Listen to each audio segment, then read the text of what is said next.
So, Mike's not here. You want to get that out of the way right now, Frog? Mike's not here. No, Mike is gone. Mike got killed in a car crash on the way over to the recording studio. Please can we have a moment of silence in the comment section for Mike? No, that's not what happened at all, actually. Mike got incredibly intoxicated last night and started hitting up like random eBoys on Twitter. So now he did do that. So now he has a shame gay boner at work at a very masculine job and a hangover. And we're recording without him. Yeah, no. This is the No Mike podcast, the We Hate Mike podcast. All right. Coming at you, not live, actually a week in advance, but you'll get there. Yeah. Well, and here's the thing is we basically, and I don't think this weekend was good for Mike. And we try to do a thing where we make sure everybody can get together to record. The biggest issue is I haven't been available for 2 episodes so far, and I wouldn't be available for Monday, Tuesday, Wednesday recording, which is like our fail-safe recordings. So Mike decided to take a bullet this time. So we appreciate it, Mike. You will be missed and forgotten. Yep.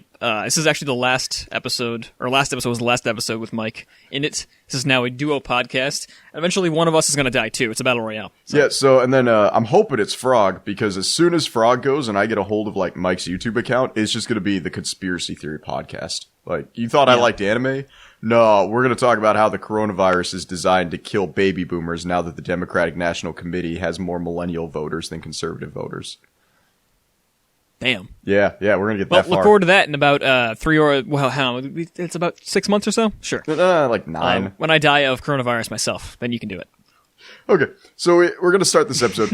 Now, I need to explain this to you. When we asked for the cringiest stories that we'd ever heard, we were asked that, like, what, back in episode 4 or 5? Like, it was fairly early. I want to say like 8 or something. It wasn't super. It was before 10, I think. Yeah, so we were asked like a long time ago, what is the cringiest thing you've ever done?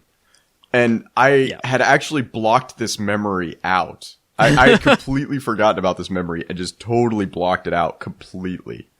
That bodes well. No, I remembered it the other day while I was taking a dump and just like rolled forward off the toilet bowl, like grabbing my stomach. From how bad I cringed from this, so.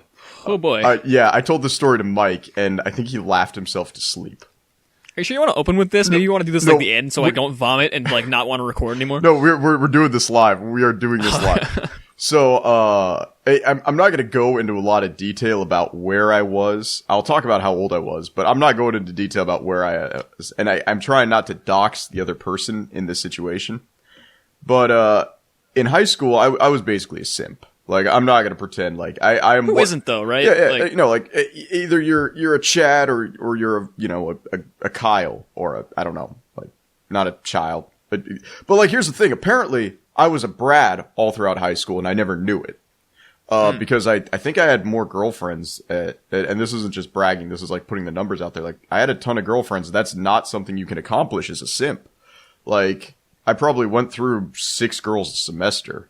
And that's not counting all the side flings. It was just like, the moment they said I love you or something, like I would get nervous and then like take them out to the I don't know if Canadian schools have this, but American schools have, they're glorified trailers. But when the school gets, the population gets too big, they have to make classrooms outside the school. Oh, no, yeah. I had a school, like, back in Ottawa when I lived there in central Canada. Yeah. We had, like, these little, like, portable classrooms that were just, like, shipping containers that they just put chairs and desks in. It was weird. Yeah, and, so, like, I would take them out behind the portables and break up with them, and then, like, anime Naruto run all the way back into school. So, like, that's the kind of stuff I did. But there was one girl, and this girl, like, tormented my entire high school existence.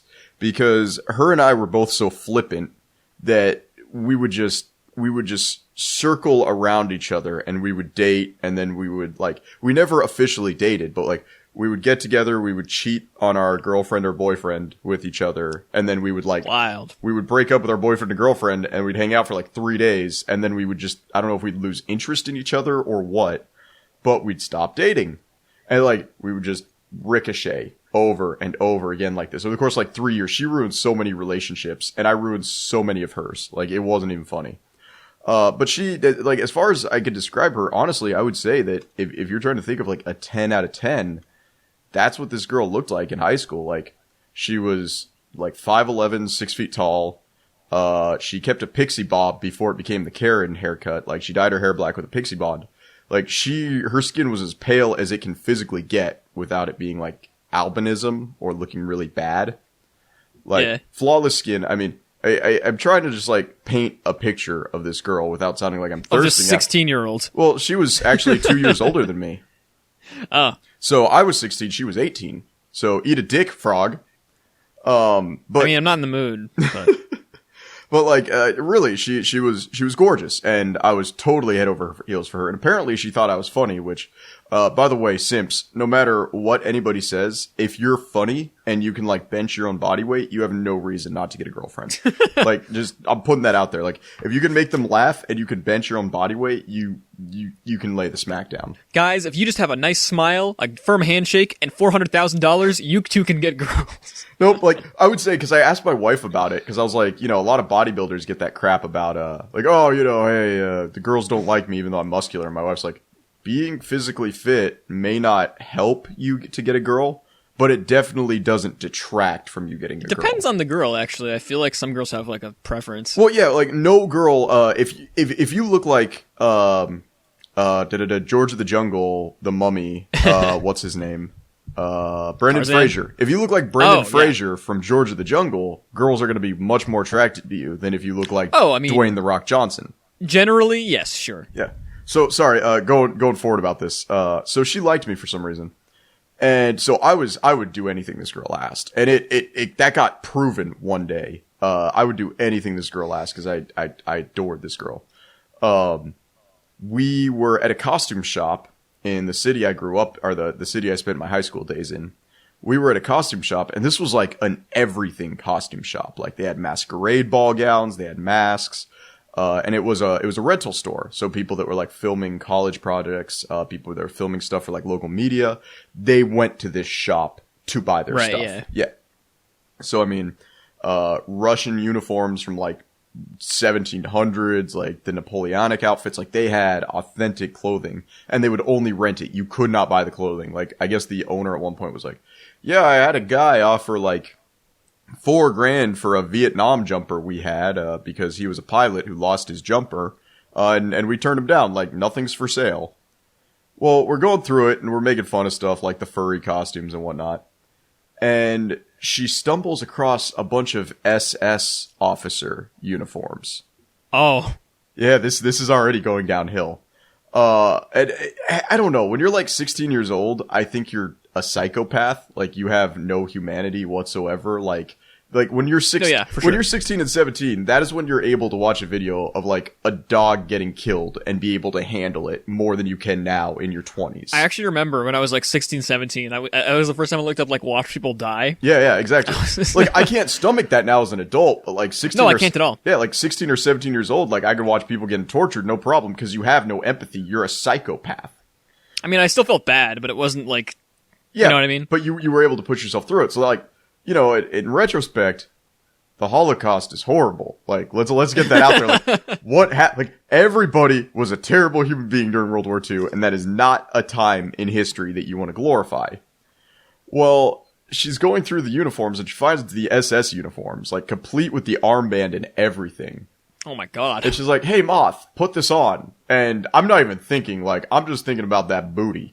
And so I put the uniform on, no problem. She's like, holy crap, you look amazing. And I'm like, that's not really something you want to hear in a Nazi uniform. You look great as Hitler. Yeah, you look phenomenal. To be fair, they had pretty cool jackets. Yeah, that's the thing. Like, I think I joked at one point with my wife. I was like, man, I really wish the Nazis weren't the bad guys in World War II. Unironically, dude, they had sick-ass outfits. Because their fashion sense was impeccable. It was awesome. It's a shame about their prisons, you know? Dude, why do you think the main fighting game, like, character I play is, like, based off kind of Nazi paraphernalia? Because they look so, like it's such a baller outfit. Like, it was literally designed for white people to look good. So it's like, damn it. But like, so then she throws on a costume. She's like, holy crap, this looks amazing. And, I guess the place has a rule where it's like, you can do photography, but you can't do photo shoots inside the, right. inside the place because they want to make money off the costume rental. So, we get the price tag. It's like $40 to rent each of these outfits for a day. And she's like, hey, Moth, do you want to rent these and do a photo shoot with me? And once again, I'm not quantifying the whole, like, Nazi bad. I'm just thinking, this girl hot. So I go, sure. So, the next day we come in, we buy everything. And her mom, like, she went and told her mom about it. And I think her mom was one of those supportive types who's just, like, happy whenever her daughter does anything. Because there should be no sane mother who, like, likes this. And so her mom's like, yeah, buy the uniforms, come on over, and we'll just, like, we'll take photos of you two. And so I run home and I tell my mom about it. My mom, a German, like, who was literally born in the rebuilding of Germany post World War II. Right. And my mom was like, oh, I have something that's perfect for your photo shoot. No condemnation. No, like, Moth, you shouldn't do this. No. She goes and she grabs an old broom handle pistol from World War II. Like a Luger? Yeah, like a Luger broom handle. Oh my And my God. she's like, it's unloaded, but make sure you use it during the shoot tomorrow. I'm gonna look up broom handle pistol. Yeah, it's a Luger. Yeah, it's the Luger broom handle. And oh, man. So she hands me this. I don't know where she even got the pistol because I knew all that's, the like, guns really my cool, family actually. owned. And I'm like, where did this come from? And so the next day we go and we put on the uniforms. I don't know why we decided to put on the uniforms and leave the store, but we did. So we have the uniforms on and she's like, hey, do you, like, because we were going to watch movies later that night. She's like, hey, do you want to go to Fred Meyer and grab some, like, stuff to watch Vincent Price films? And I was like, sure. And I don't know, like, at any point, I made so many stupid decisions with this girl. I just can't believe it. But we go into Fred Meyer with Nazi uniforms on and the armbands. Like, armbands, uniforms, everything. Like, I got the straight up Blitzkrieg Death Skull on my helmet. She's going, and we're just goose stepping. Like, I think I was doing it somewhat as a joke to make her laugh, but I'm goose stepping down the aisles grabbing Code Red. Like, and the whole time she's like making jokes because at the time, like, Mountain Dew Whiteout had come out and it was like during that Supernova Whiteout voltage competition. Good stuff. Dude, to this day, the fact that Supernova never won makes me so mad. But she said there, she goes, no, you must get the Whiteout. It is the only drink aliens can drink. And I'm just, dude, like, I cannot tell you how much this story, like, makes my blood boil these days, but, like, I just... Is this the part where you tell her that nowadays she identifies as a white nationalist? No, actually, these days, like, she took a full, like, 180, like, she voted Hillary, because my wife is friends with her on Facebook because they were in band together. Mm-hmm. She identifies like she was a Hillary supporter last year. Like, she's always talking about how we should kill Trump. Like, she's like total leftist. Like, she hates all things conservative. So it's like, this was really weird back then. But we, so we went and we did the photo shoot and everything. And I pray to God these images never reach the light of day. Resurface, yeah. Like, I got plenty of images that, like, from my high school years that I don't care if they got found. Like, I got the images of me wearing, like, a full body Hot Topic gimp suit that, like, if you find me wearing it, sure, whatever. I got pictures of me running around, like, the city I grew up in with a gas mask. Like, I don't care. Like, it's just, those pictures I'm so ashamed of to this day because, like, I literally did it because I was simping. I was doing it to impress a girl. So, you'll ever just kill 6 million Jews for a crumb of pussy? Yeah, exactly. In high school, I was in theater. Yeah. So we actually had we did The Sound of Music. Okay. I think that's the one. Yeah. So the Von Trapp family. Yeah, I think that's yeah. There's Nazis in that play. If anyone didn't know. And I don't think I was one. I think I was one of the kids. But because I was like this pretty short dude in high school with like a pretty high voice. It's still pretty high, but it was higher than this. But my friends who were like taller and had deeper voices played Nazis, so they came out in the same kind of getup basically. Yeah. But it's for a play. But that's for a play. That's a stage show. Yeah. But backstage, every time we met up and they were wearing the stuff, we would sieg, and then we would do what we called a Heil Five. Yeah, I know exactly what that is because I did it too. Like, I know exactly what a Heil Five is. Yeah. So we did that a couple times. Obviously, it was in the comfort of our own little dressing room, but it was pretty messed up. It just goes to show, like, how unempathetic and psychotic, we are as human beings, like when we're teenagers. Cause like, like this day, like if I'm in a costume shop and I see that, I might be like, oh yeah, like throw the long coat and the hat over me as a joke, but like I wouldn't put on the whole uniform, much You less wouldn't the go armband. tripping around town like la la la la. Yeah, like it's sure. Like if I ever became a famous like voice actor one day, or if I became a famous actor and that was a role for me, like yeah, I would take it. You know, as long as it wasn't like made by the white supremacists who live in northern Idaho.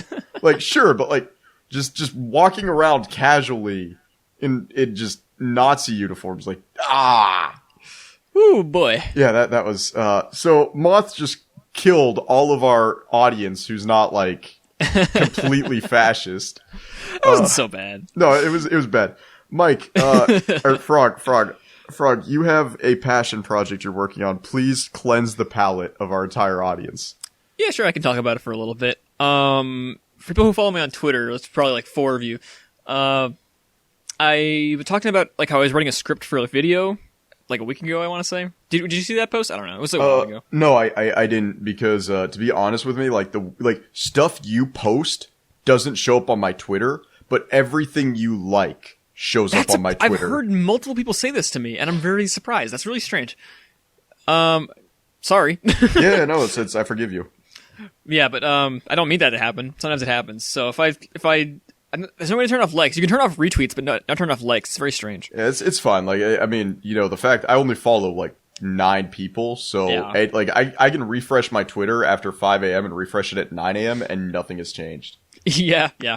But basically, I posted a thing saying that I'd written a script, a small like 3 pages of a script on fighting games, like a video I want to make about fighting games, and particularly I didn't mention it, but fighting games for like kind of teaching concepts to people who are beginners, because I feel like a lot of beginner fighting game tutorial stuff kind of neglects some of the less obvious things that people kind of struggle with when they're starting fighting games. A lot of it will tell you like, you know, how to control your character, or like what you should do with all that stuff. And I'm more so going into the idea that like people struggle with really easy concepts like 8-way directional like digital input stuff. I'm gonna be real with you, Frog. Just gonna cut you off there. Yeah, like, yeah. It's so bad for me that I just bought a mix box. Like I love the mix box. Dude, I can't do 8-way, so I just bought a controller that is literally a WASD and then the 8 button. Well, actually, I use WAS too. Like I said, I think you know me. I use a WAS and have my controller like a fucking freako. But so yeah, I just want to talk about mostly stuff like that and mindset, and then go into a little bit of like terminology like neutral and footsies and okazeme, all that stuff that people don't really get taught while just naturally through playing. It's kind of, you need to kind of hear about it, and I want to kind of break down some barriers there. It's not super in depth. I just kind of want to scratch the surface a little bit to help people out. Perfect. Let's do a demo about that. So I'm gonna. Sure. So we're gonna do some role playing here, Frog. Yeah. So I'm a level 7 orc barbarian. I'm multi-classed at level 4. Okay. And, into what? I was a bard and now I'm a barbarian, so I'm a barbarian. Gotcha. Oh, right? barbarian. Oh, I didn't hear you. Yeah, and I'm racist against elves. Fantastic. Okay. No, but in all actuality, what we're gonna do is, so I'm gonna actually, because this is how I feel, because I've played fighting games. I probably own every fighting game that's gonna be in Evo right now. But do you have Under Night and Birth the Exiliate clear? No, I only have the good ones. So here's the thing, like, I'll buy a fighting game, and I'll play it, and I'll do, like, the combo tutorials, and I'll get to the point where I can pretty much pull every single one of Frieza's combos without thinking about it, but I still get my ass kicked online. And now I'm going from Dragon Ball FighterZ to Guilty Gear. So we don't... Oh, boy. We kind of know what Guilty Gear is going to be, but we don't quite know how it's going to feel, because obviously Smash Brothers doesn't feel the same as Mortal Kombat, and Street Fighter doesn't feel the same as Tekken. So let's start like this. If I'm brand new to fighting games, regardless of what fighting game I'm picking up, what would you say is most important for me to know? I think I opened with this, but if you're not ever played a fighting game before in your life, let's say like I would play Mortal Kombat on my Super Nintendo at a friend's house. Okay, but you didn't really understand like how it works. You just uppercut. You just uppercut, and then you back B with Scorpion every time. Yeah. So what I'd say, I guess, is just kind of start with a completely blank slate in your mind of how video games are supposed to work, because fighting games are very particular in how they function compared to other games. Okay. Like Smash has like analog direction. I'm pretty sure every other game you probably know that in the last like 20 years has all used analog direction, and the concepts like moving forward and attacking to do a forward attack don't always transfer over properly into fighting games. Like, this is the thing I think I struggle with, and a lot of people struggle with, is holding forward because they want to move forward while they attack, but end up doing some other move that's very unsafe, or like the wrong one they didn't want to use. I guess it's just be patient for the most part. Okay. Now, and then, yeah. Okay. Now let's say I was an Evo Grand Champion at Street Fighter V, because nobody plays that game because that game is absolute garbage. But let's say I was a Grand Champion at Street Fighter V, and I want to play Dragon Ball Fighter Z. How much different is that going to be as an experience for me?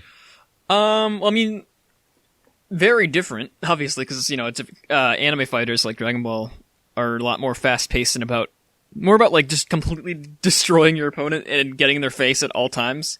While Street Fighter is very much more about fundamentals and like footsies and trying to like get little pokes here and there and counter hits. Okay, so it's more like Samurai Showdown. Yeah, like a Samurai Showdown is like the epitome of like the fundamentals based fighter, I think, right? It's like super slow and like all the hits do like big damage. Yeah, there's only one character that can nuke your health bar with one attack. And that's you have to spend 3 rounds using all 6 of his attacks before you can do it. Yeah, but you can do like a lot of damage in that game with any attack, basically. Yeah, and a lot of characters have instant kill moves, I think. It's not necessarily instant kill moves, but it's like you will feel it. Like there's like 75% or more. Well, it's half your health bar in a game where like most hits do less than 10% of your health. So it's like so it can be big. There can be really big hits, basically. Yeah. And so if you like mess up and get counter hit, you're gonna take a lot of damage. And then on the other end of the spectrum, you have something like what's like super duper. Something like Melty Blood or Guilty Gear. Or Killer Instinct. I haven't played Killer Instinct, but maybe. Where you just kind of throw fundamentals out the window and it's all about mobility and moving around, and you're just kind of trying to get in your opponent's face, or if you're a zoner or something like that, get out of your opponent's face as much as possible. Yeah. And it's all about kind of the way you can maneuver yourself around to get into your opponent and get, win neutral and stuff. So it's the biggest thing you have to learn if you're moving from a fundamentals game to an anime game is just know your movement options and why they're important, I guess. Probably, I'd say. Okay. All right. So, let's say, because we know Guilty Gear is coming out, because that's the big one for me. I'm gonna get back into Guilty Gear because I've always loved the soundtracks. Weirdly enough, I haven't enjoyed Guilty Gear since Bridget has been in it. So, like, I legitimately has not enjoyed. It's funny. I didn't even play Bridget. I'm a Faust player, but like, I just Faust is in. Yeah, I know he's in, but Bridget needs to come back. Like, out of all the characters, like, Bridget needs to come back. But let's say I want to play Guilty Gear. We don't know exactly what kind of a fighter it is. We can kind of assume it's similar to what's the one that they got going on right now? The same company, Arcs. Exerd, you mean? Yeah. Exerd's a lot faster. You can tell right away from that. But it has like the really cool graphical style, like the similar kind of 3D thing they got going on. With Dragon Ball Fighter Z. Where it's very cel-shaded. Guilty Gear Exerd. Yeah. Both those games. Kill la Kill If also, same kind of deal. Yeah. But no one plays that game, but. Because it's bad, and Kill la Kill is bad. I don't know about that. It just looks, it's a 3D fighter, no one cares. Yeah. But yeah, same kind of graphical style of like, this weird 2D-esque looking 3D cel-shaded graphics that are really cool. And they're kind of, the new Guilty Gear is like the new like step of that. Yeah. But in terms of gameplay, it looks a little bit slower and a little bit more almost footsies based. It looks like they took a step back from just the pure anime and went a little more fundamental side. But that's just from my observations. Obviously, I can't like say that for sure. Okay. Okay. So now let's say, so with what you just said right there, because we got a little bit distracted. I had something I was going to ask you, and we just went out the damn window. Oh yeah. Yeah, like absolutely. But these things happen. What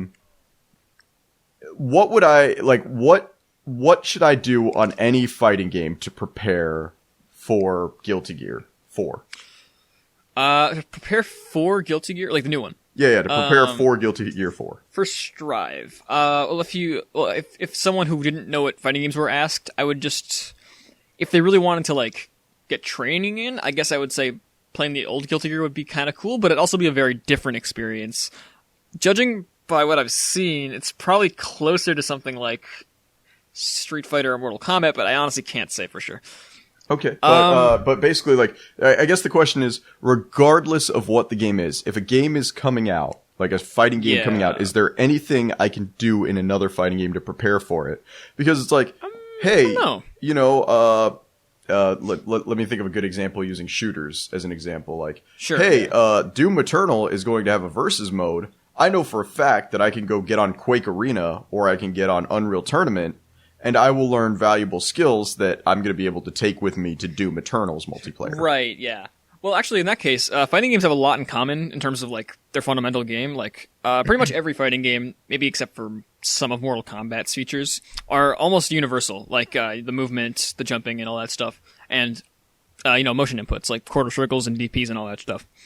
So, if you practice a fundamental, like, footsie game in any fighting game, it'll transfer over to other games with varying degrees of success, I guess. Right? So... Okay. Like, in Street Fighter, you're obviously going to have a different kind of mental game than you're going to go to play something like Unist, because the movement and the moves in that game work a lot differently. But the general concepts of, blocking and, getting in on your opponent still are kind of universal across every fighting game. Even Mortal Kombat, I'd say. So, play whatever looks closest to you, I think, I guess. Okay. Probably... Guilty Gear would probably be the closest thing just because it has the same kind of similar mechanics, but there's new ones in the new game and ones that taken away, so it's hard to tell. Okay. And last question then for you, Frog. Yes. Name, if I wanted to get into fighting games right now, we'll take the current Evo lineup out the window, and we'll throw Super Smash Brothers out the window because you don't want to be a Smash player. I'm fine with Smash players. I just don't think when I say fighting games in this context, I mean the traditional kind of 2D fighter. Smash is a brawler. You can tell what you want. I don't care. Yeah. But basically, what game should I start with, Frog? If you had to pick a game for a newcomer to start with, what would it be? This is gonna sound biased, and it is. But if you're interested in the traditional kind of stuff, I would go Sam Show because it's like the embodiment of that. What is if you're Sam interested Show? in the more Samurai Showdown. Okay. Yeah, that's because, like I said, it's the most kind of footsie fundamentals based game. If you want to go for more the anime side, but don't want to go like way too deep, because those games get insanely like intense and hard.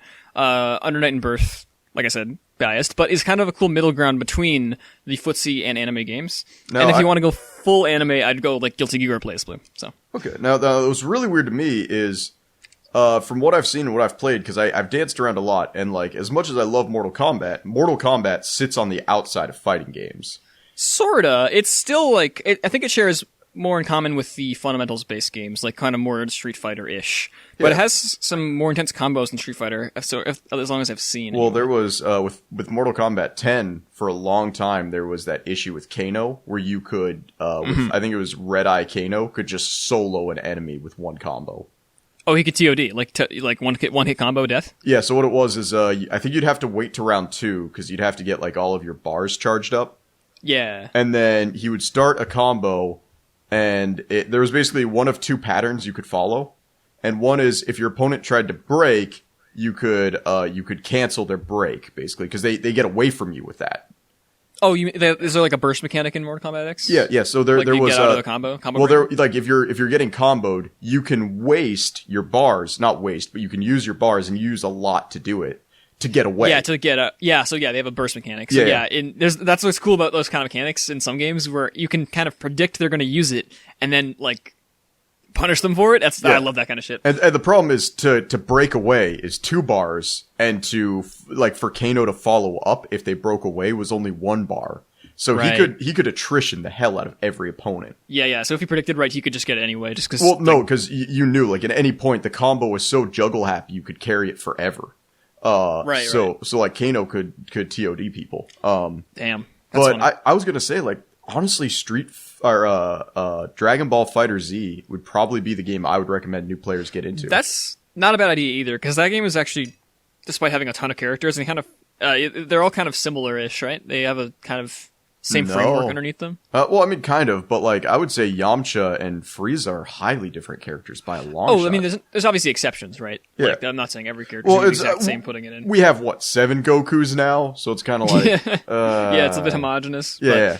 But that's actually a good game because like it not only does it have like kind of some easier combos to do as like beginners, but it also has some really interesting neutral options. If you want to go for like the more anime, really fast paced shit, That's a good starting point too, I think. Yeah. So put that up with the Guilty Gear and Blaze Blue stuff. Actually, I take back. Blaze Blue's bad for beginners. Don't play Blaze Blue. It's so hard. I was going to say, what is wrong with you?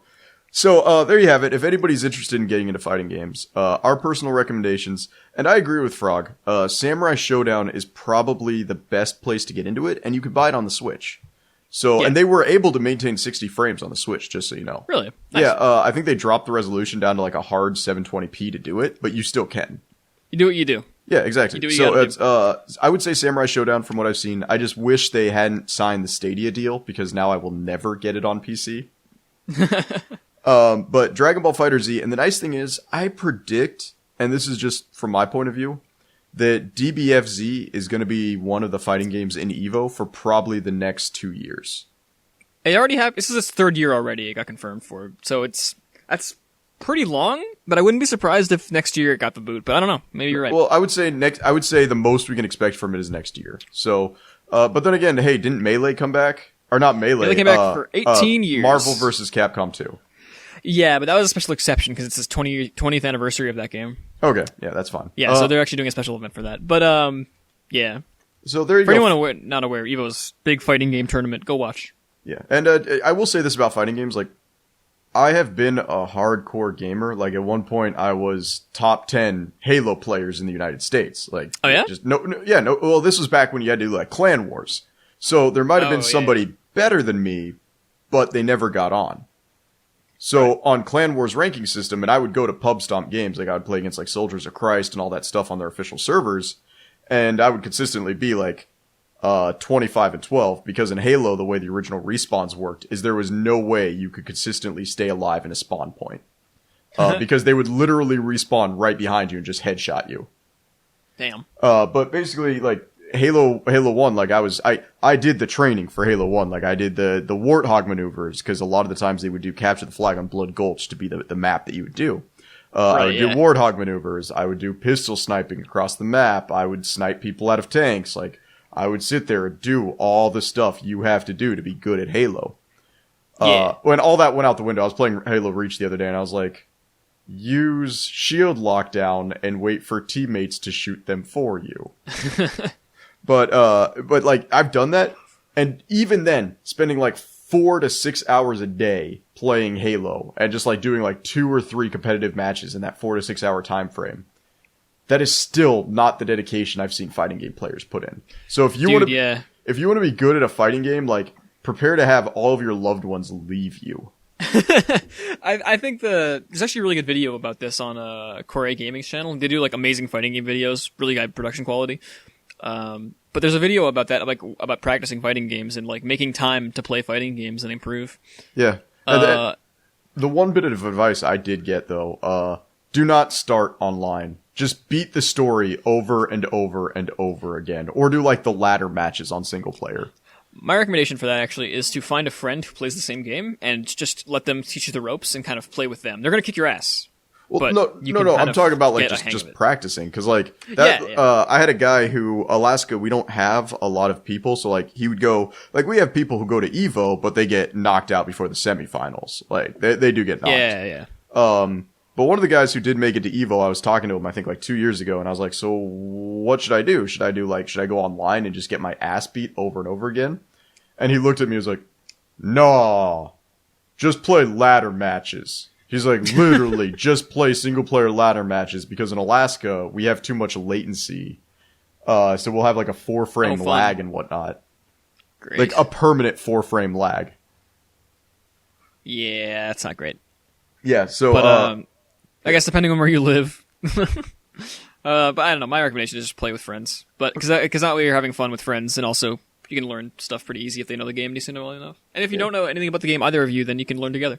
Yeah. So we're gonna go past fighting games, because I'm pretty sure we just lost half the audience because nobody actually gives a shit about fighting games. Yeah, we'll call this episode like we don't hate anime, we hate like something else. I don't know. We hate everything but anime. The absolute piss baby guide to being MLG Smash. Sure. Yeah, whatever. Mike will name it.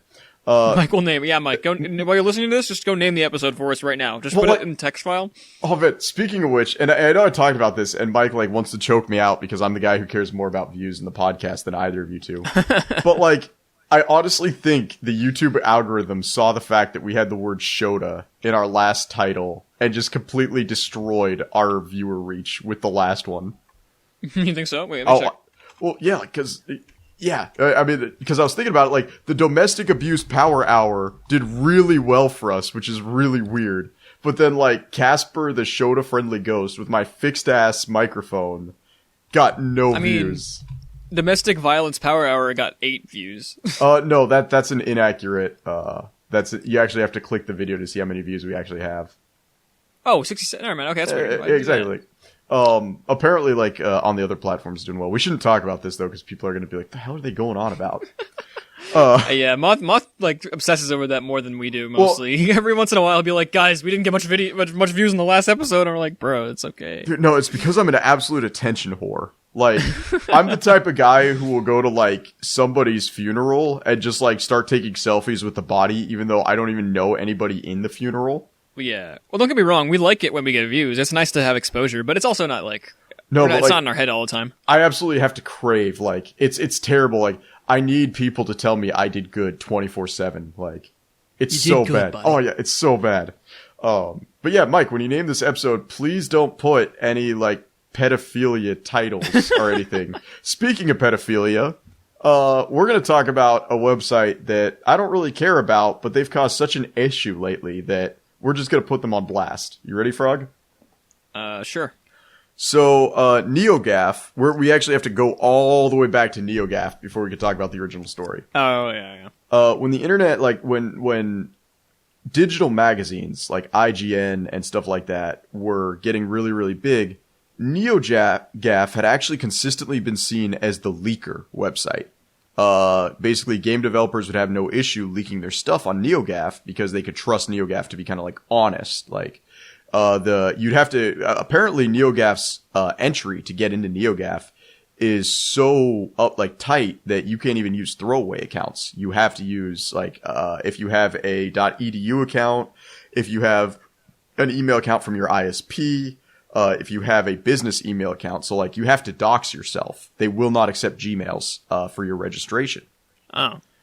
So they were very tight. And, like, keep in mind, as when I was doing game journalism circa 2009 to 2014, that's when NeoGAF started to sour, is at the end.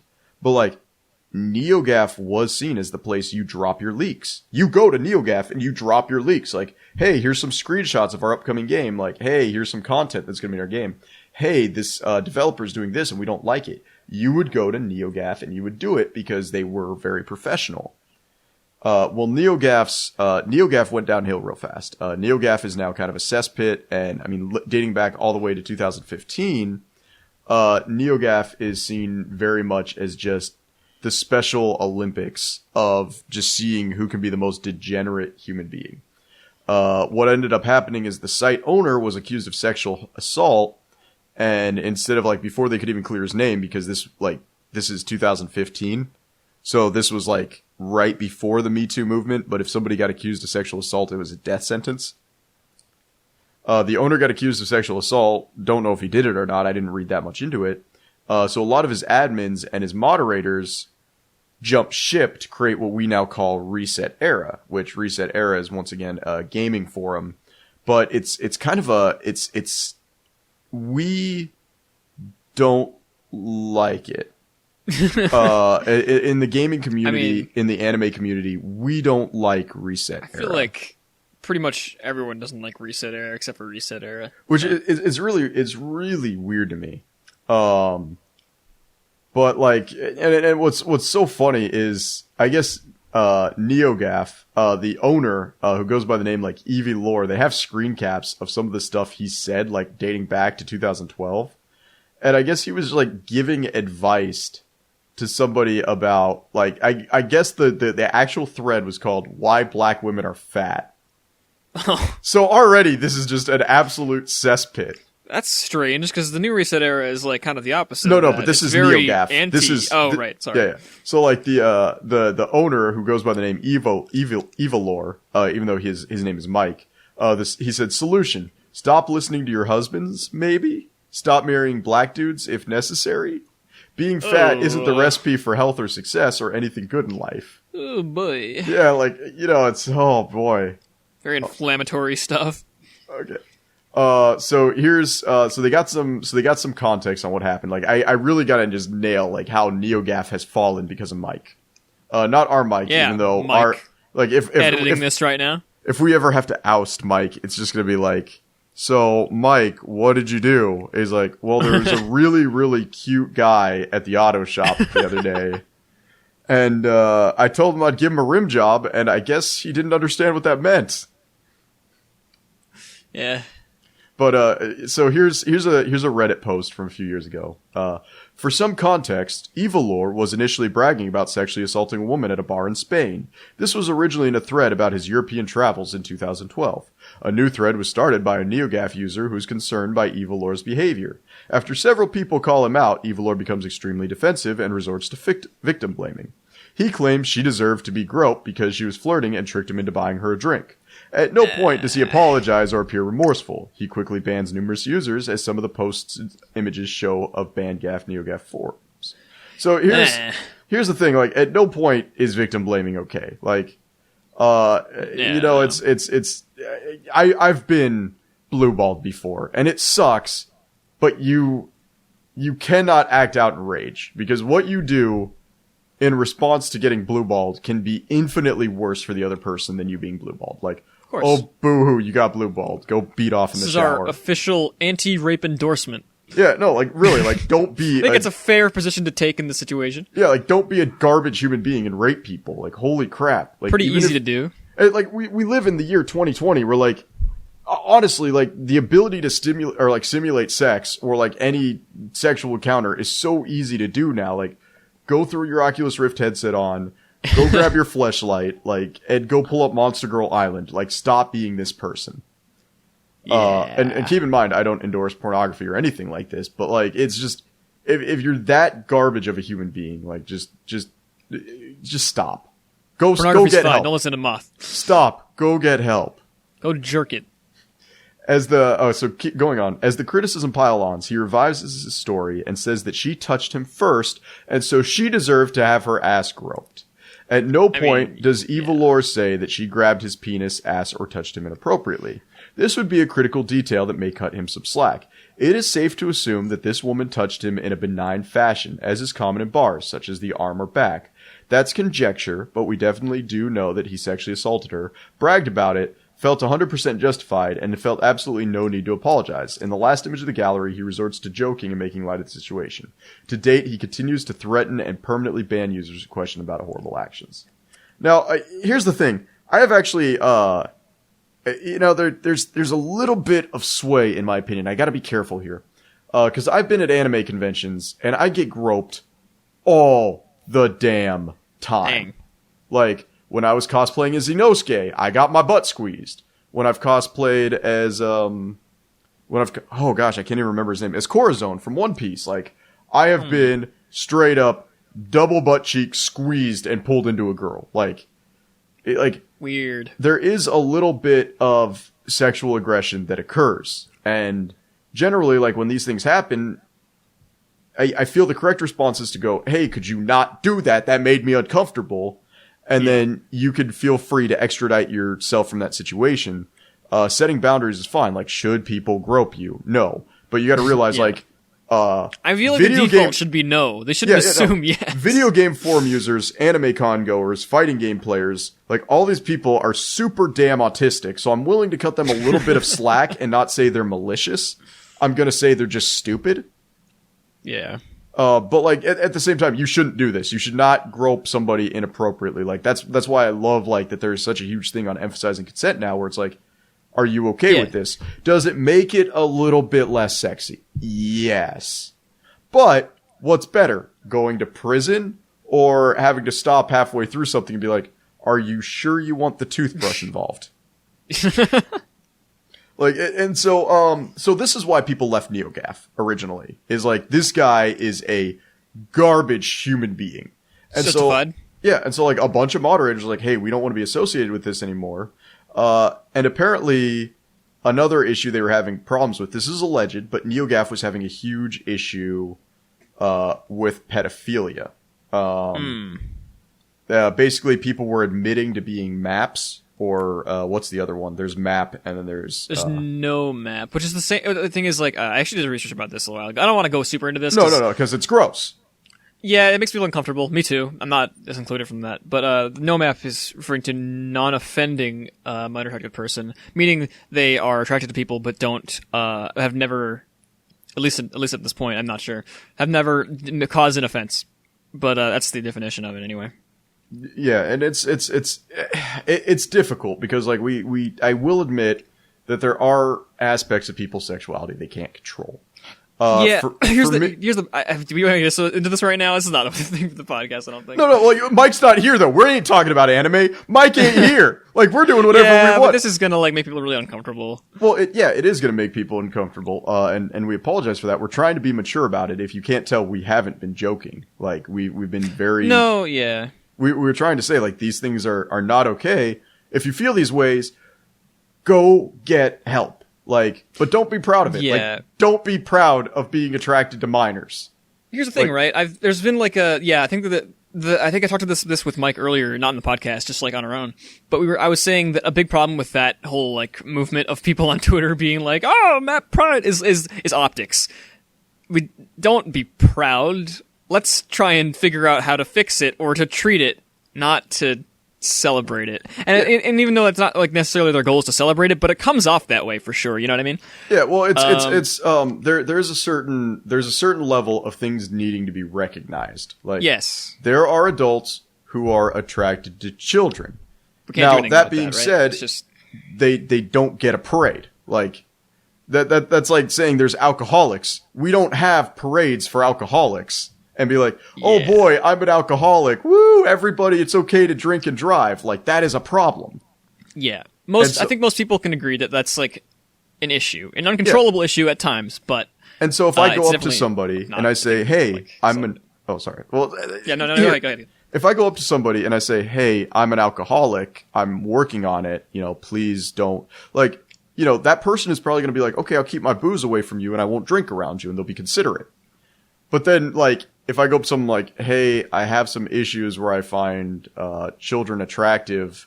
I'm working on it. I'm isolating myself away from kids. Like, I don't want to be left alone with a kid. Like, right, yeah. You're immediately nailed to a tree.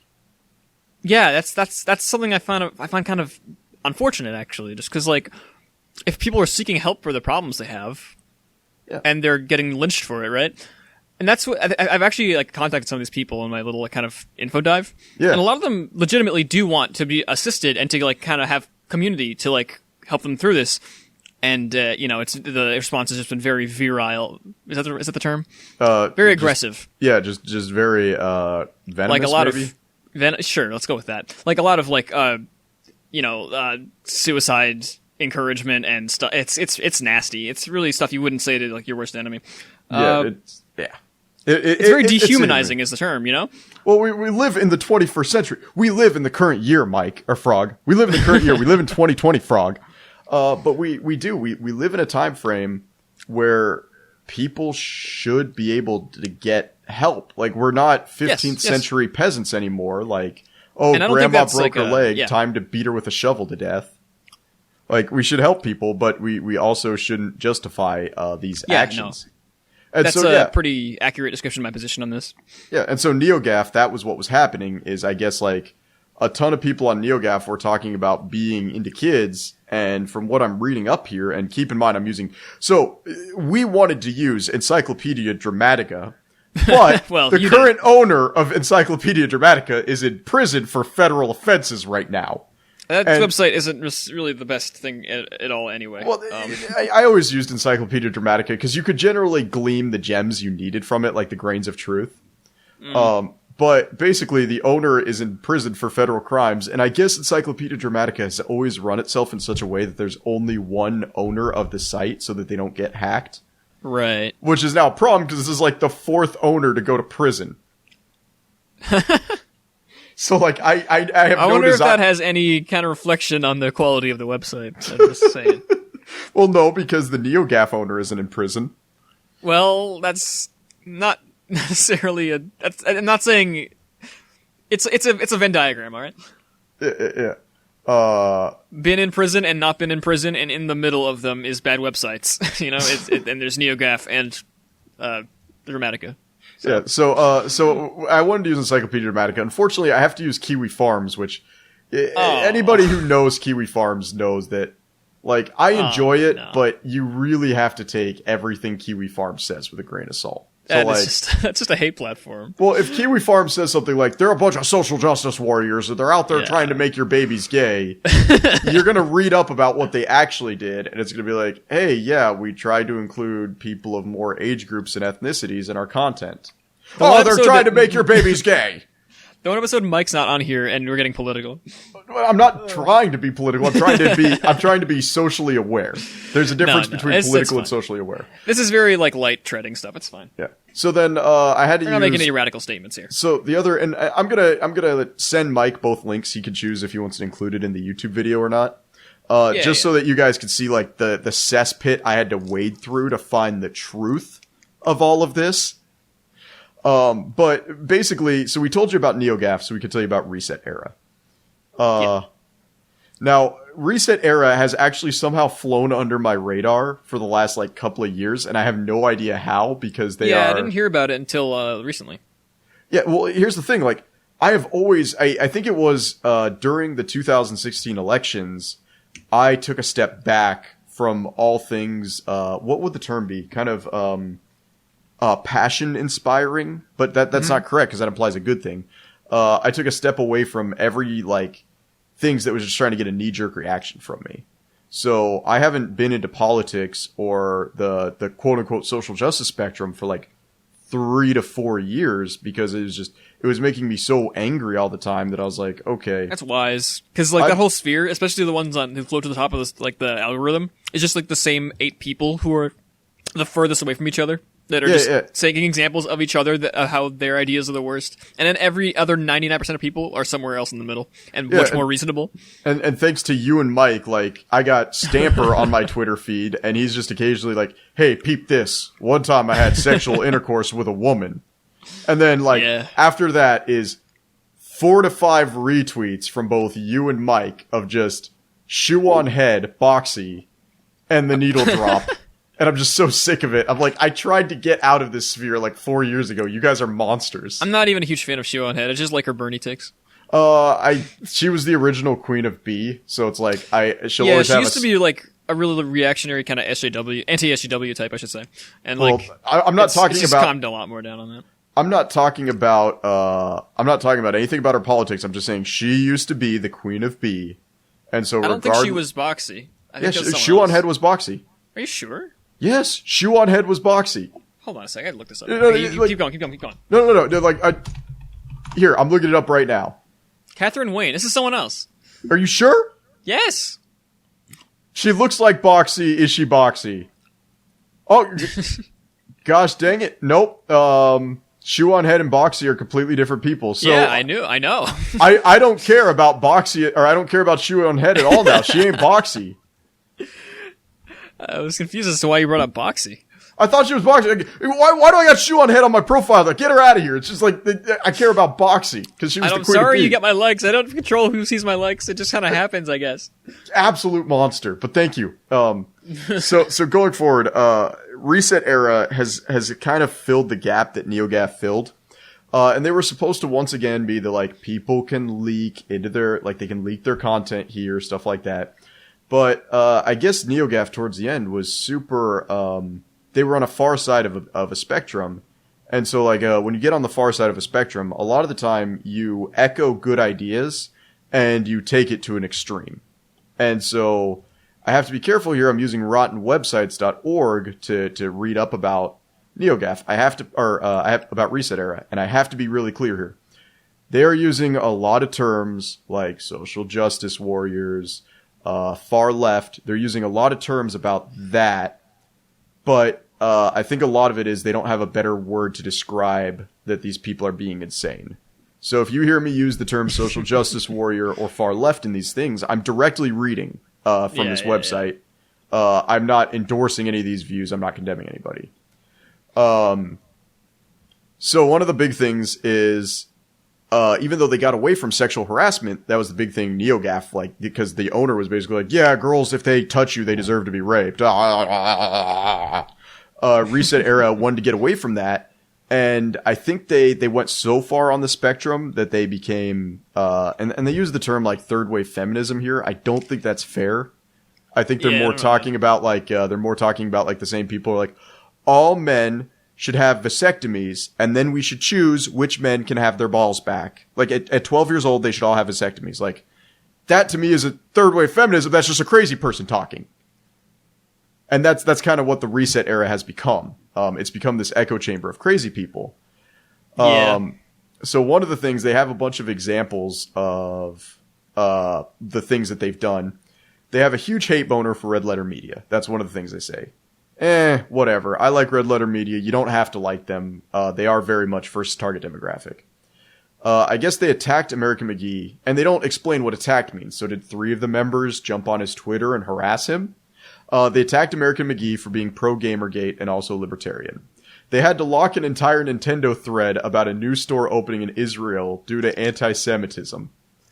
So I'm just like, so at what point does one guy in the comments section of this super, like, echo chamber white room manage to get, like, an entire thread locked due to anti-Semitism in a thread about Nintendo in Israel? Like, that just blows my mind. As far as I've seen, like, those people just kind of lock threads whenever they even see anything that even approaches something that they don't like. It's very non-open to discussion. It's very, I don't even disagree with a lot of the views there. They just take their views in a way that's, like, really dumb. You know what I mean? Like, they will react to things so harshly and not allow any discussion of anything else. It's very weird. Because there's a clear difference between saying, teach men to be sexually aware, or, like, teach kids while they're growing up to be sexually aware, and castrate all men. There's a big difference between those two things. And they're very much in that category where it's like castrate men from what I'm reading here. They still defend and justify pedophilia, but you can get banned for promoting child pornography. That sounds like one of the members will come out in a discussion, and there's a ton of screen grabs here that I just can't even go through because, like, I'm getting cancer just looking at the thumbnails.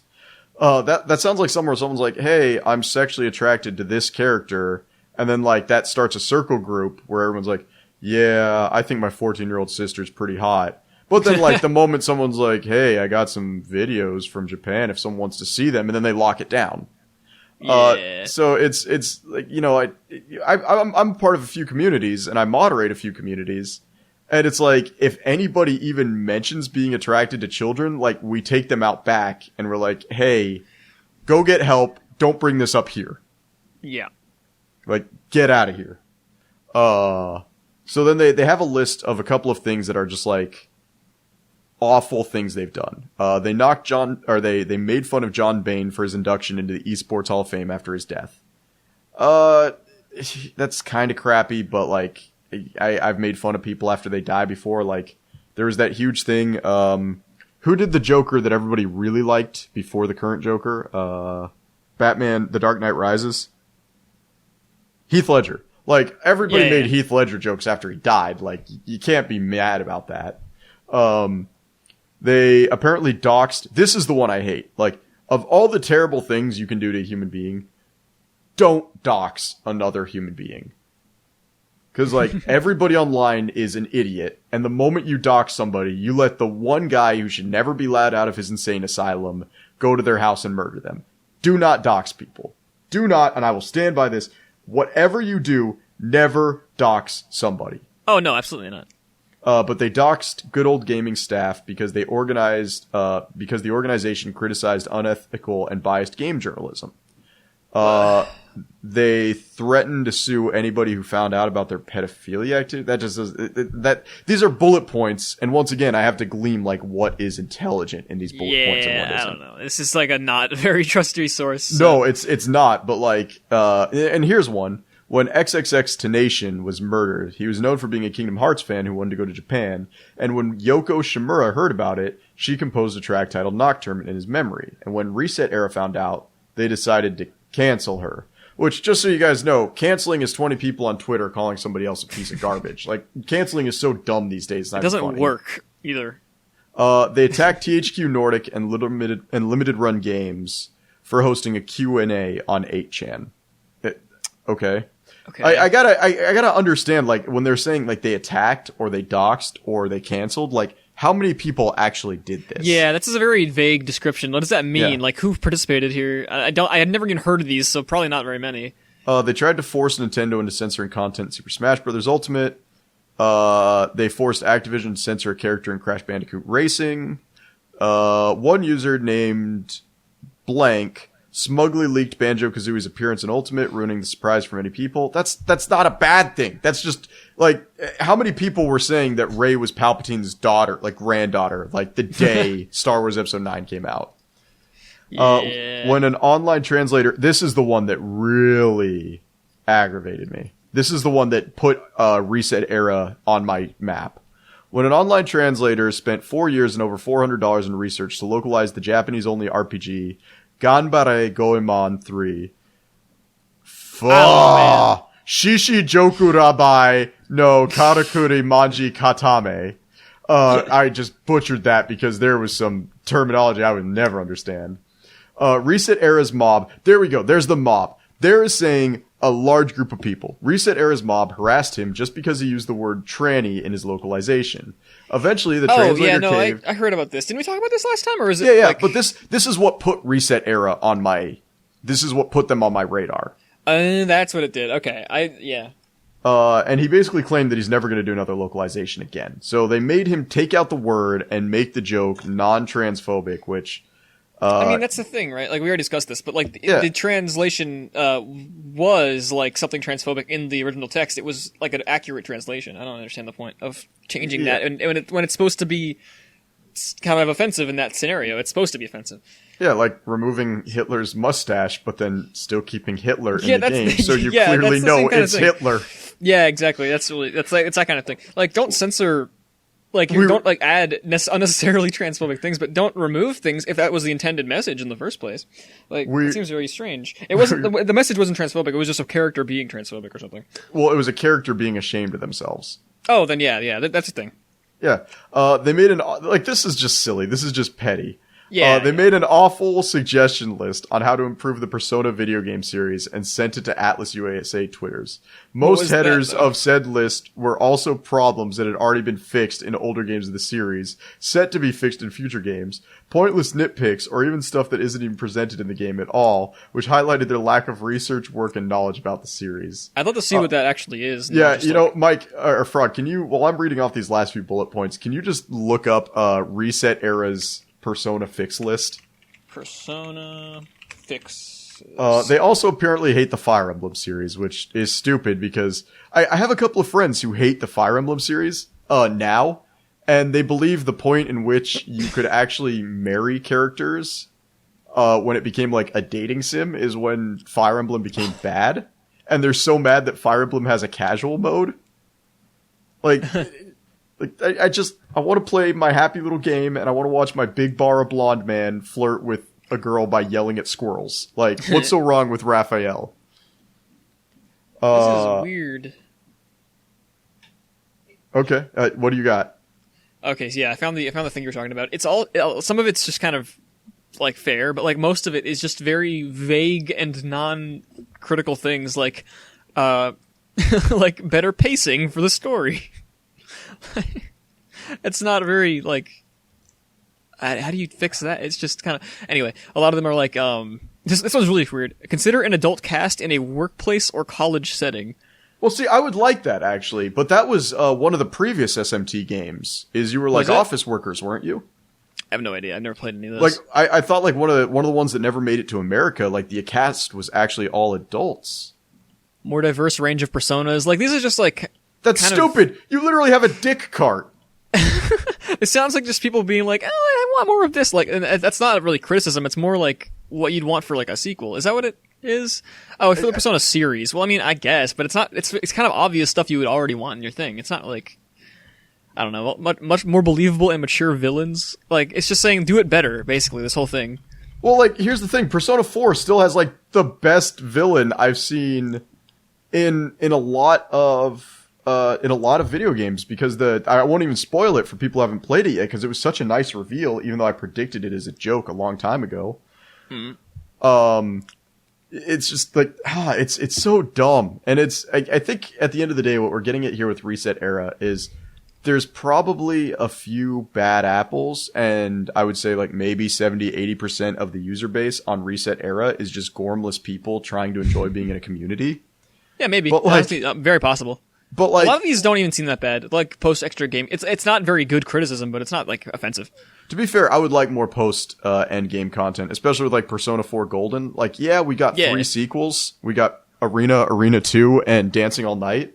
But like, if Atlas came out, or if the developer of the Persona series came out, and they're just like, hey, the next game is just going to be Persona 4 2, and it's going to take place while you're all in college, because Persona 4 had a huge emphasis on what all the kids wanted to do after high school. And it's just like, yeah, it's just you're all in college now, have fun. Like, I would lose my damn mind. I would absolutely go bonkers over it. Yeah. But yeah, this is like, it's just,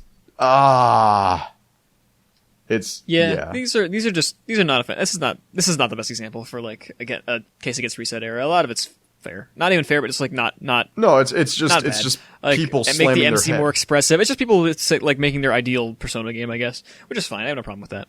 Yeah, it's just I don't know. I could not handle it if I was a developer and I was just like, what the hell? No, yeah, it's annoying, but it's in there, right? It's fine. But you know, like what you see is like I feel like we see like the worst Reset Era come out when we see like these stories, right? I don't think like it's the entire platform. I doubt that very much.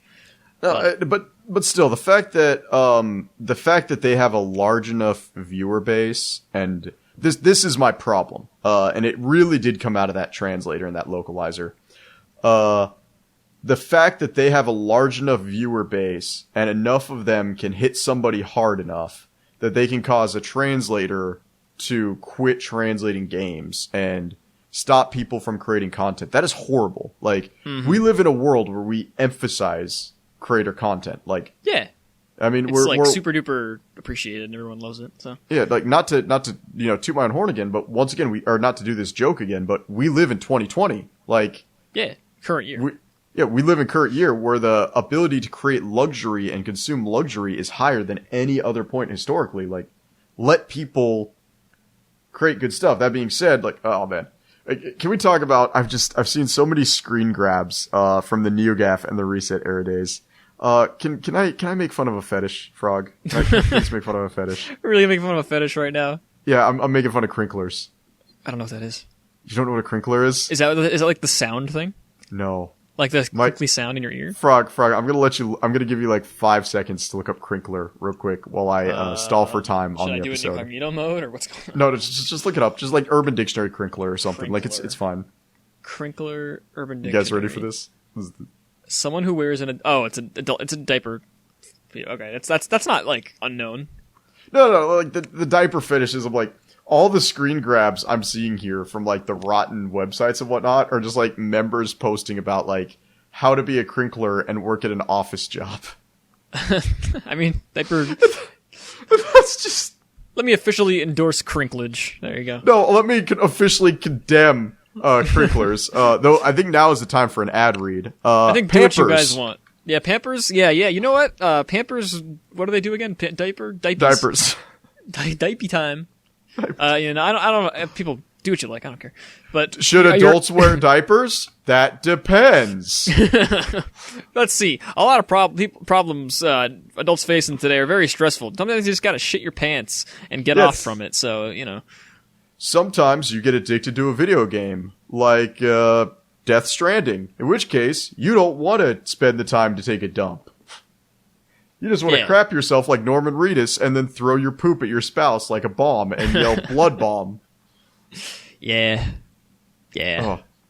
It's a little bit sad. We didn't have Mike this week, and I do feel bad because Mike is a huge component. But I think we've really hit everything I wanted to talk about. Oh no! There's one last thing. Oh yeah. Oh shoot. Sorry, I got an update. So one last thing I wanted to talk about. Frog, did you watch Gravity Falls at all? Not really. I watched a tiny bit of the first season when it was coming out on like the chant like TV, but I didn't like keep up at all. I kind of hate myself because I saw the first episode of Gravity Falls and I hated it for such a long time. And then like towards the end of the first season, my wife like sat me down and forced me to watch it. And I regret not putting like more time and effort into Gravity Falls. I remember when I watched it was a lot of fun. I just didn't keep up or anything because I was like a kid when it was coming out. I didn't have like the ability to kind of keep up with stuff at that point. It was just kind of episodic all the way. So, well, growing up and watching the cable TV stations develop, because when I was a kid, like Cartoon Network hadn't even existed yet. Little known fact, it's safe to say that Adult Swim actually existed before Cartoon Network. I don't know if you know that, but that's, really? Cartoon Network originally was Adult Swim because they were taking content like C-Lab 2021 was like one of the very first shows, that they ever had on the Cartoon Network channel. But we watched things develop, and as a kid, it was always, you went to Cartoon Network if you wanted a very experimental show that might not be safe for children. You went to Disney, you never went to Disney because all their content was made in-house. But then you went to Nickelodeon if you wanted like a really family-friendly show that you knew would make a lot of money. So each of the three networks was very different, and as time has gone on, I've seen this really weird contrast. And like, especially with Nickelodeon, like some of the boundaries they pushed with SpongeBob and some of the content that you got away with, like especially in Avatar, Legend of Korra. I mean, the whole series, Legend of Korra, is a smoldering train wreck, but some of the content that's on it would not have been okay originally with Nickelodeon when it first started.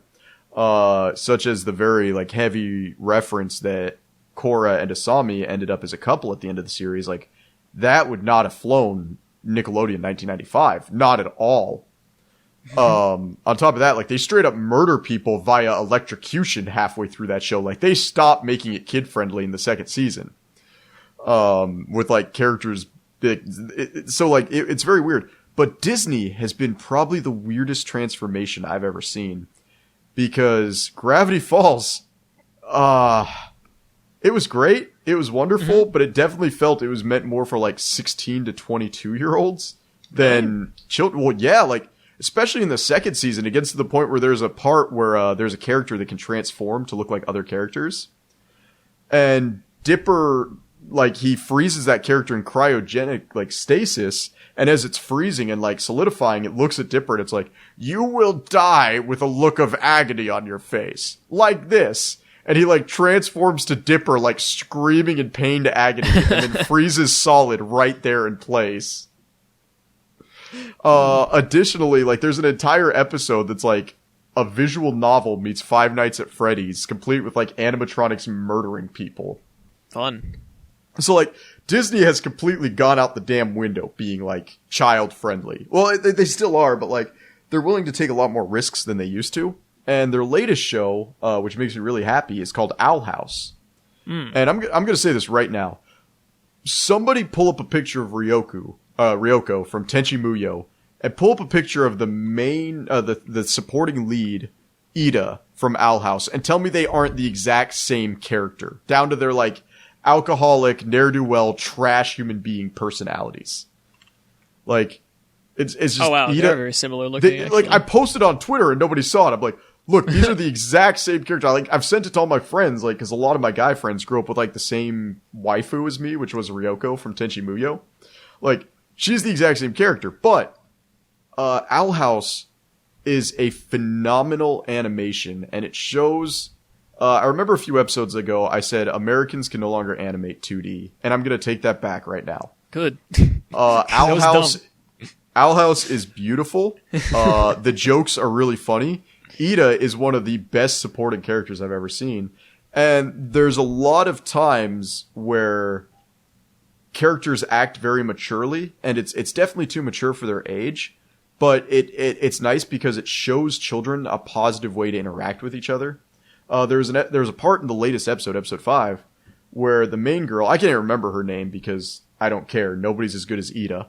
The main girl is talking to like the character who's going to become her rival for the rest of the show. Mm-hmm. And she goes, hey, you don't have to always be so hostile at me. I don't want to be negative with you. Like, I don't mind being your friend, and I don't mind staying out of your hair, but like, don't be a jerk. And I remember looking at my wife and being like, yeah, that's awesome. That's how kids should interact. And that's how you should probably try to talk to somebody before you just throw a straight up right hook and murder them on the spot. And like, it's got that subtle way of teaching children how to properly interact with each other. The one thing I will say that I don't like about the show is, there's this certain mindset that people are kind of trying to push now, and it's, be who you are and don't try to integrate with society. What do you mean by that? I don't think I've seen that. Well, like, here's the thing. There's a lot of things I like. I like BattleTech. I like Warhammer 40K. I like a lot of weird animes. You know I love bara anime, like big old manly men squeezing each other. But when I go to a job site and I'm working with my customers, I talk to them about like, oh yeah, you know, how's your snow machine doing? Like, you know, did you go hunting this year? Like, you know, I talk to them and I don't go like, man, a lot of people like the Blackjack mech because it's an iconic mech in the Mech Warrior universe. In reality, I've always thought the Blackjack is super vulnerable and super useless. Like, absolutely easy to destroy its main weapon line. Garbage mech. Like, I don't do that. I don't let my autism out. And I don't really appreciate when things are pushing towards like, let's let everybody be weird and stupid in public. Because, like, you gotta be able to interact in public. You have to accept that some of the things you like, other people aren't gonna like. And you gotta learn how to interact with other people. This show feels like a battering ram of like, I'm weird, nobody accepted me, and I'm gonna keep being weird now, even though my horrible interactions and personality traits led to me being in this situation. Like, and I think there's like definitely room to be whatever you want. I don't think it really matters necessarily because like I think that's more important than integrating in the larger society. This is my take anyway. Is just finding your tribe and like knowing that you're comfortable around them. So, well, yeah, but like let me ask you, would you cosplay at an anime convention? If I had the will to make one, probably yeah. Okay. Would you wear that cosplay to a job site? I mean, that's stupid. There like we go. If you're working, you work with, you know, professional clothing. That's just kind of how it works. It'd be cool if you could, but it's not the culture we live in, unfortunately. No, and I kind of don't think there's any room for that, to be honest. So it is a little bit weird with me that show does that. Oh, that's it. I don't know. I don't know anything about the show, so I can't comment on that. But I mean, if you're talking about like going to a job interview in like corduroy like kilts and stuff, wearing like with your jackhammer. I don't know what I'm saying, but you know, obviously, professional world is very different than the personal world. But when you're not, you know, on the job or anything, do what you like, man. Be weird, even if you're in public. I'm probably gonna look at you weird, but don't care what I do. Yeah, I don't care. So I love it though. I would honestly say, as far as American-made animation, Owl House is probably the best show to watch right now. I can't disagree with you because I haven't seen an American like Western cartoon in a long time. Although, actually, well, any recent ones anyway. But I have been watching. I'm going to mention this briefly. You don't have to go into it super hard because I think I talked about it like a week ago, but I never brought it up in the podcast. I started watching home movies, like that old Adult Swim show, like that one that looks like it's made in MS Paint. Yeah. It honestly might be. That's just great. What the fuck happened? Why isn't that like on still? You know, I don't know why they canceled Metalocalypse. Like, just trust me, like, Cartoon Network has the most arbitrary deletion process I've ever seen because Mr. Pickles is still going. I don't know that one. Like it's just, they cancel and they renew the weirdest things, and I've never seen it like in a way that I've enjoyed. Like, Eric Andre is still going. Thank God. And well, like, I've never actually, I don't have anything against him, but I've never seen it as super funny. He got canceled after a while. He's still going? Are you sure? I thought he was still going. Did he going. get renewed? I think he had like 4 seasons and stopped, I'm pretty sure. Did he? Let me check. Hang on. Eric Andre Show. 4 seasons, 2012. When was the last episode? Season 4, episode 10 was in 2016. Yeah, no. Okay, so it did. Okay, then I'm in the wrong here. I'm actually now like, well, I was hoping that would take you a little bit longer to look that up because I'm now like trying to figure out what TV station hosted Ugly Americans. I have no idea what that is. Oh, it's Ugly Americans. It was just, I had a friend who wanted to be a social worker, and it's a show about a social worker living in New York in a world filled with like zombies and mutants and like demons. And so, like, it just made me happy to watch because my buddy, who was trying to be a social worker for God knows what reason, because, like, you don't become a social worker because you want to be a social worker. You become a social worker because everything else fell through. Yeah. But he wanted to be a social worker. And I loved the show because that was it. And I don't know, this is just a side tangent for me. And I'm trying to figure out what TV station hosted it. And now I can't. Ugly Americans. Yeah, I don't know. We're Comedy Central. Comedy Central. You're bad at hosted, Googling, so never man. mind. Dude, I'm terrible at Googling. I'm sitting here trying to figure out like some dirt to pull up on Reset Era 20 minutes before the episode, and I'm just like, Reset Era bad. But yeah, we should probably like at least do something anime related. Yeah, probably just like before we cap it off, just to say we're actually an anime podcast this week. Okay, yeah. Virtual cam girls are gonna steal your job. Oh hell yeah, bro! All right, and that's it. I love this story. Oh, okay, we're good. All right, everyone's already covered this. Everybody's already seen. Yeah, this story. Everyone's already said this. It's okay. Just go follow Project Melody on Twitter if you want to see what's up. All right. Though, no, there is one funny detail about that. Apparently, that Project Melody character came from Miku Dance. Some guy made the model. Yeah, and it's not shaded properly. It doesn't have a proper rig to do like anything sexual. Yeah, I think they're making adjustments to that. Well, they are because they made a ton of money to do it. But like, its rig is not designed to be sexy. It's a Miku Dance. Well, I think they're actually rig. working with the guy who made the model to like change it, but I'm not sure. Just like try to imagine, like you made something as a high school project and you totally forget about it, and then like Someone 7 approaches years you later, like, yeah. It's like, hey, this is gonna sound really weird, but that model you made is now the most popular cam girl in the world. Help me make it better. Can you fix it with me? That is kind of funny. Yeah, Project Melody, Project the K, I believe, on Twitter. If you want to see what that's all about, it's pretty funny. Once again, I haven't caught any of the actual streams yet, but I'm morbidly curious. Dude, I'm waiting because like it was the same thing with Kizuna AI, where she was like the first streamer rig. Yeah, but this is the first cam girl. Well, now she's dead and buried, and now it's like cares. the one who's a dog is the most popular one now. I don't know that one, but I don't keep up with VTubers at all, so. Yeah, oh yeah, so like it's gonna be V cam girls, and it's like it's kind of funny. Like I don't think it's ever gonna replace actual cam girls. But cam girls are really complaining about it right now. I'm waiting for the V cam girl that's just like comes into a room like and it's just a barn filled with horses. To be fair, like, actually, right. I've only seen like 3 people complain about it, and everyone just keeps sharing those same 3 people. So it might actually not be a big demographic here. Yeah, it's the same thing we were talking about with Reset Era that we learned like don't like buy into the sensationalism. I don't know. Don't buy into like the if you do your own research, but basically it seems like only a couple people are really getting mad about it, so they're just just laugh about it. Yeah, but I'm waiting for the one where she like comes in and is just a barn filled with horses. Like that's gonna be the show to watch. Oh no. Yeah, no, I haven't caught the stream, but I'm actually like, I'm not, no shame. I'm gonna try and catch one of these days. Well, because apparently, from what I'm seeing, not a lot of actual sexual stuff happens. It's I don't mostly think just her talking to her audience. Yeah, I've seen clips, and a lot of it is just like her being like, kind of just sitting there. But I assume she's gonna like try and advance the abilities of her model and rig setup eventually. Probably. I don't know. If I don't get titty lasers, I'm gonna lose my mind. That'd be awesome.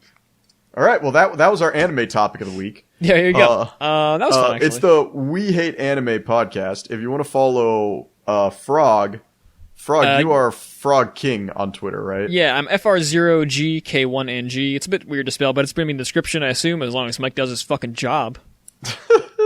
Mike is Annie Makaru. Annie Makaru? That's A-N-I? No. He's got to upload this episode. He can put his own damn Twitter link in. It's in the description as well. And then, oh gosh. Der Mothman. He just posts, and then I'm Der Mothman, D-E-R Mothman, because somebody stole the Mothman and doesn't update their account. Yeah. Follow me on Twitter, especially because this is around the next week or so. I'm probably going to be updating about my video I'm trying to make and probably upload it to YouTube at some point, and I'll post it there when it's ready. All right. Also, we have a Discord players. server, but it's also in the description. Okay, cool. Okay, fine. Wait, we gotta... Mike, do your damn job and put the Discord server in the description. Yeah, Mike, what the fuck? Piece of shit. I feel so bad he's not even in the episode. I'm gonna stop recording now. Joke's on you, fools. I was here the whole time.